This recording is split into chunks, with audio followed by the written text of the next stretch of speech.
A Room with a View. Chapter 1, The Bertolini. The signora had no business to do it, said Miss Bartlett, no business at all. She promised us south rooms with a view close together, instead of which here are north rooms, looking into a courtyard, and a long way apart. Oh, Lucy! And a cockney, besides, said Lucy, who had been further saddened by the signora's unexpected accent. It might be London. She looked at the 2 rows of English people who were sitting at the table, at the row of white bottles of water and red bottles of wine that ran between the English people, at the portraits of the late Queen and the late Poet Laureate that hung behind the English people, heavily framed, at the notice of the English Church, Reverend Cuthbert Eager, M. Oxon, that was the only other decoration of the wall. Charlotte, don't you feel, too, that we might be in London?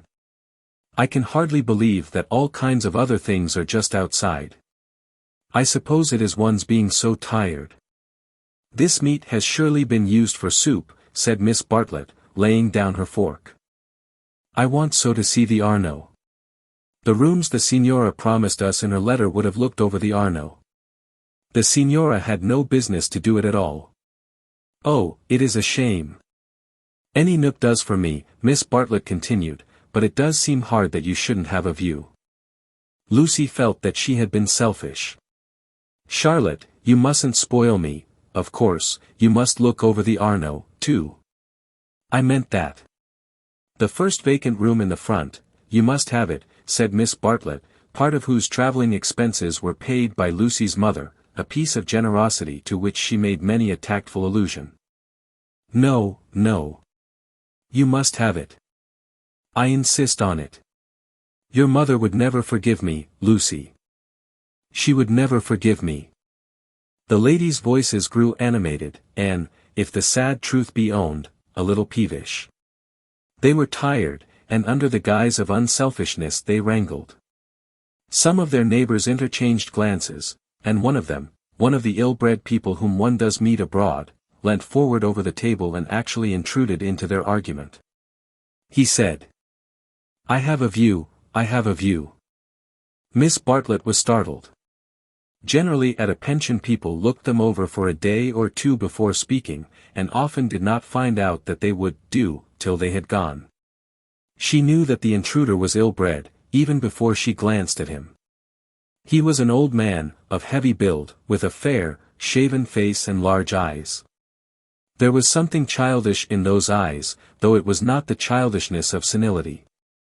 What exactly it was Miss Bartlett did not stop to consider, for her glance passed on to his clothes. These did not attract her. He was probably trying to become acquainted with them before they got into the swim. So she assumed a dazed expression when he spoke to her, and then said, A view? Oh, a view. How delightful a view is. This is my son, said the old man, his name's George. He has a view too. Ah, said Miss Bartlett, repressing Lucy, who was about to speak. What I mean, he continued, is that you can have our rooms, and we'll have yours. We'll change. The better class of tourist was shocked at this, and sympathized with the newcomers. Miss Bartlett, in reply, opened her mouth as little as possible, and said, Thank you very much indeed, that is out of the question. Why, said the old man, with both fists on the table. Because it is quite out of the question, thank you.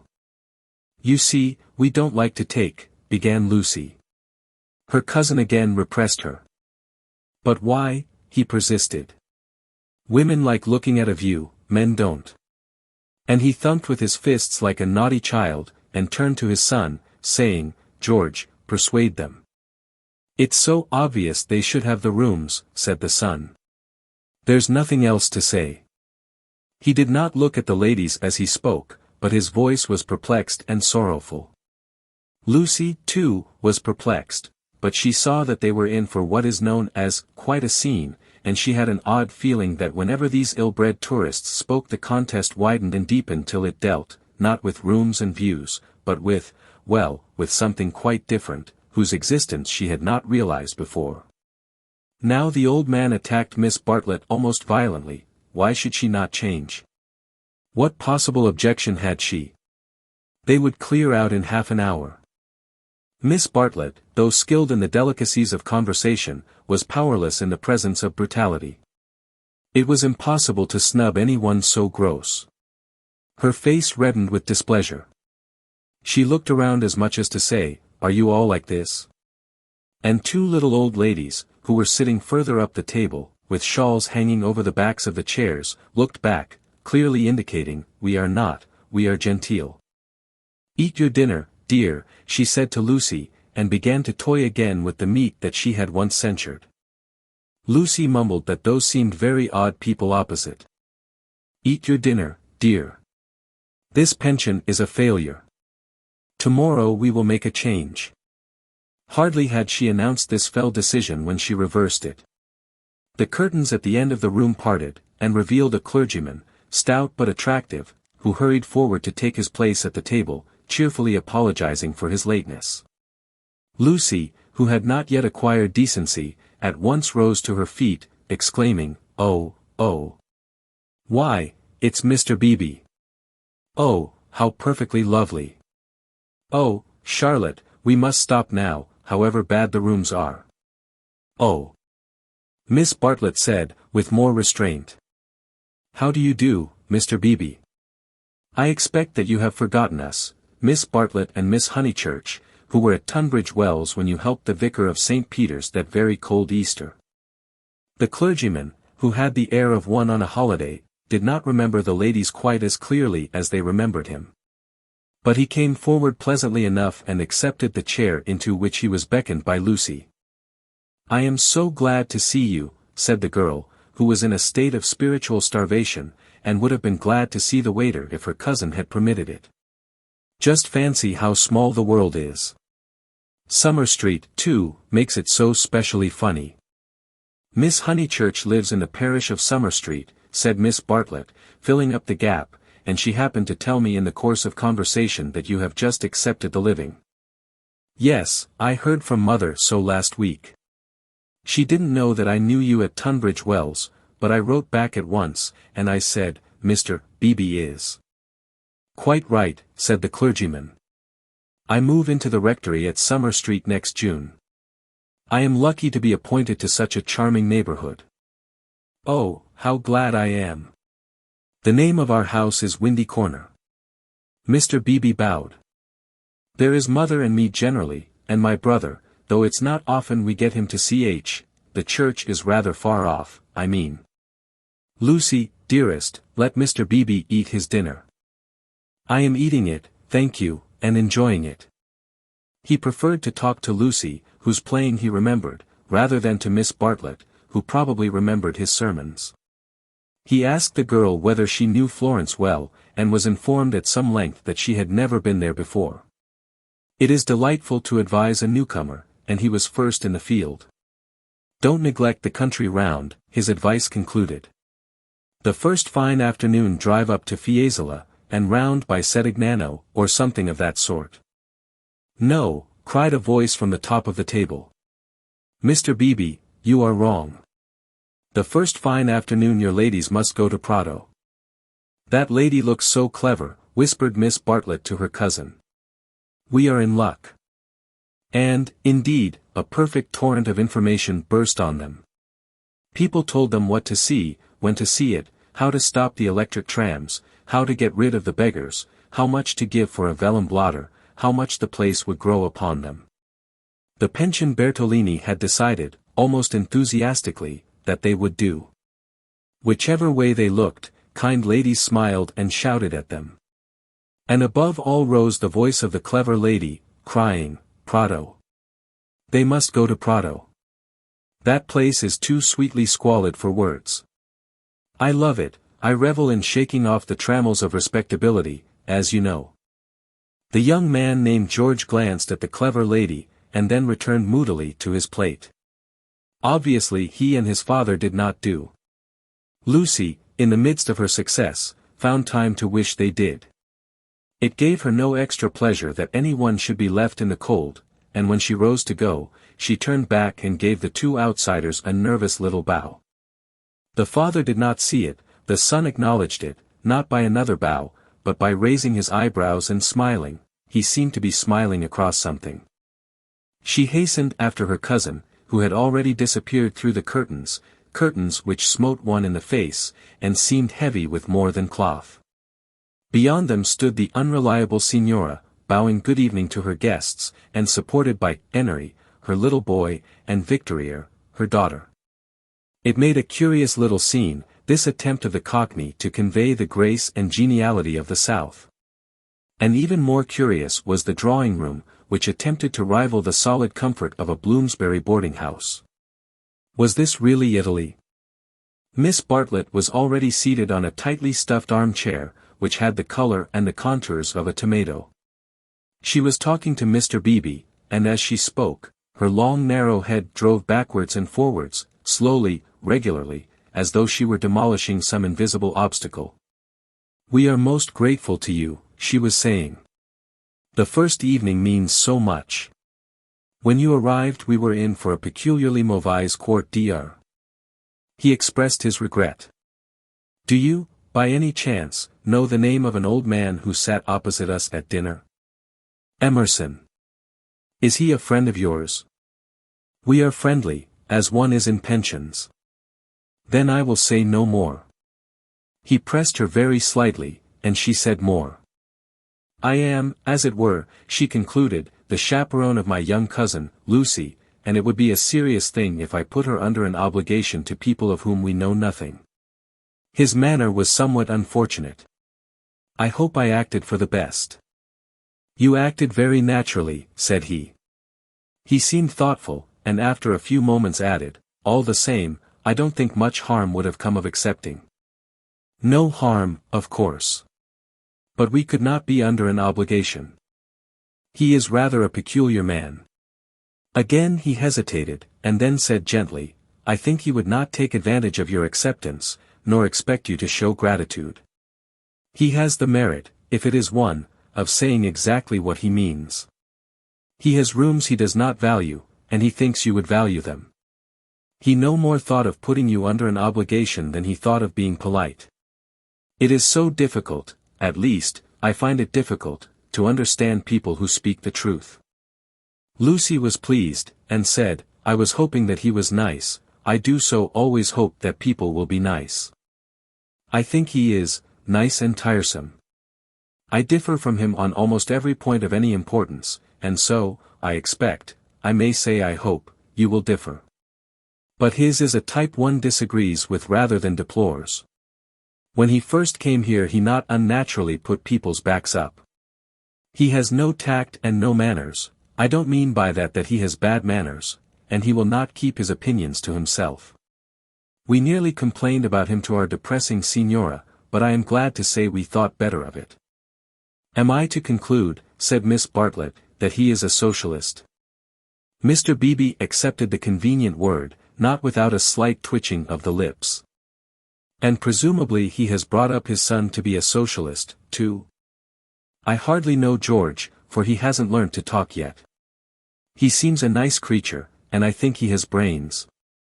Of course, he has all his father's mannerisms, and it is quite possible that he, too, may be a socialist." "Oh, you relieve me," said Miss Bartlett. "So you think I ought to have accepted their offer? You feel I have been narrow-minded and suspicious?" "Not at all," he answered, "I never suggested that. But ought I not to apologize, at all events, for my apparent rudeness?" He replied, with some irritation, that it would be quite unnecessary, and got up from his seat to go to the smoking-room. "Was I a bore?" said Miss Bartlett, as soon as he had disappeared. "Why didn't you talk, Lucy? He prefers young people, I'm sure. I do hope I haven't monopolized him. I hoped you would have him all the evening, as well as all dinner time." "He is nice," exclaimed Lucy. "Just what I remember. He seems to see good in everyone. No one would take him for a clergyman." "My dear Lucia. Well, you know what I mean. And you know how clergymen generally laugh. Mr. Beebe laughs just like an ordinary man. Funny girl. How you do remind me of your mother. I wonder if she will approve of Mr. Beebe. I'm sure she will, and so will Freddie. I think everyone at Windy Corner will approve, it is the fashionable world.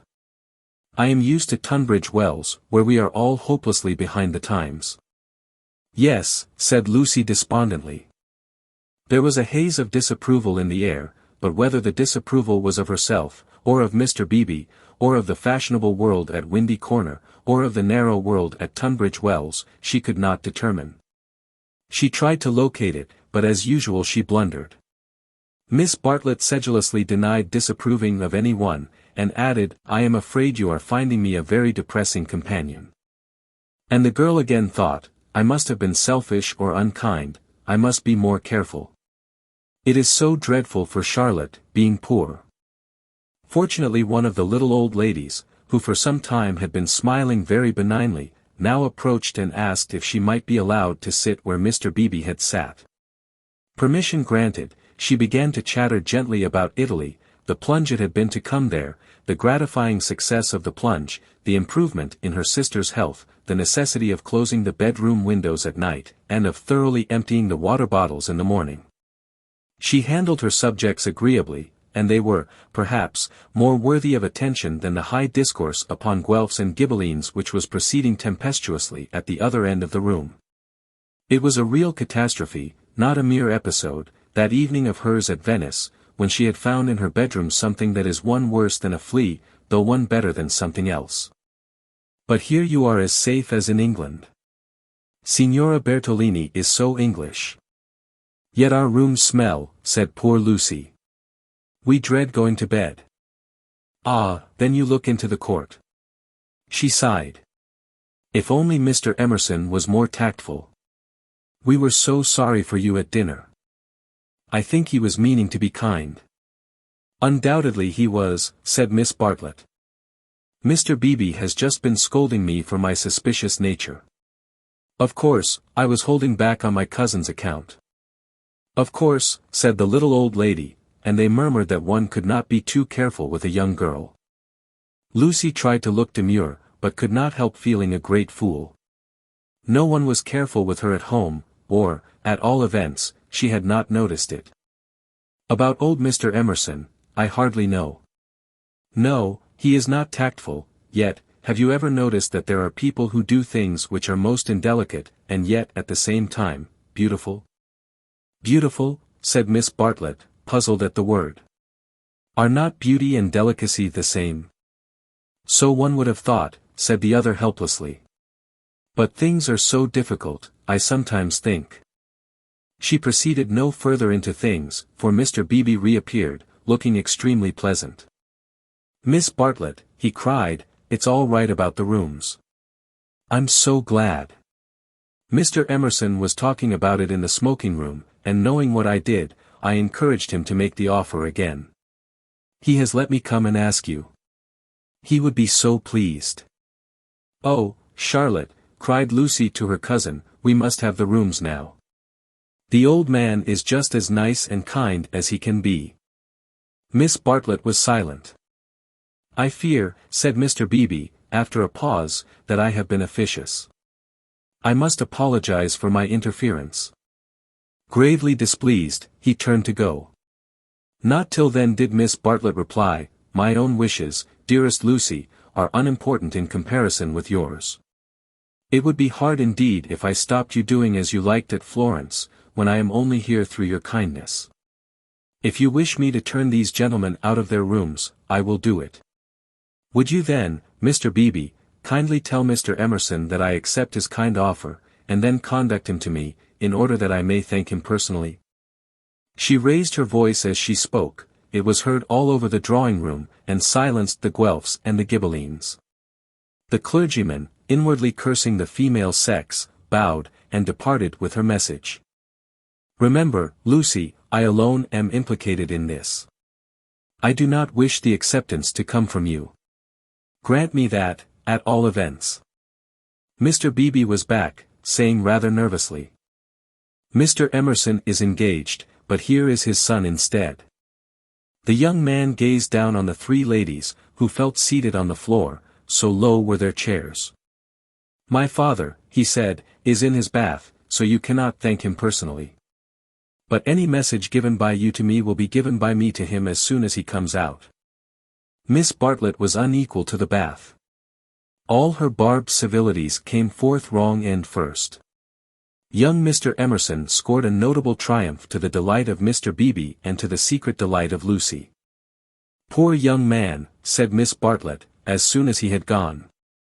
"How angry he is with his father about the rooms. It is all he can do to keep polite." "In half an hour or so your rooms will be ready," said Mr. Beebe. Then looking rather thoughtfully at the two cousins, he retired to his own rooms, to write up his philosophic diary. "Oh, dear," breathed the little old lady, and shuddered as if all the winds of heaven had entered the apartment. Gentlemen sometimes do not realize, her voice faded away, but Miss Bartlett seemed to understand, and a conversation developed, in which gentlemen who did not thoroughly realize played a principal part. Lucy, not realizing either, was reduced to literature. Taking up Baedeker's Handbook to Northern Italy, she committed to memory the most important dates of Florentine history. For she was determined to enjoy herself on the morrow. Thus the half-hour crept profitably away, and at last Miss Bartlett rose with a sigh, and said, "I think one might venture now." "No, Lucy, do not stir. I will superintend the move." "How you do everything," said Lucy. "Naturally, dear. It is my affair. But I would like to help you." "No, dear." Charlotte's energy. And her unselfishness. She had been thus all her life, but really, on this Italian tour, she was surpassing herself. So Lucy felt, or strove to feel.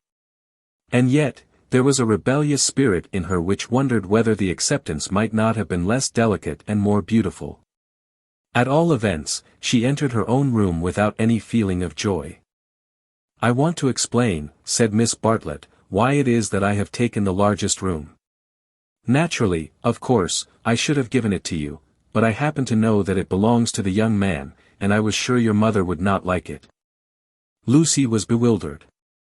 "If you are to accept a favor, it is more suitable you should be under an obligation to his father than to him. I am a woman of the world, in my small way, and I know where things lead to. However, Mr. Beebe is a guarantee of a sort that they will not presume on this."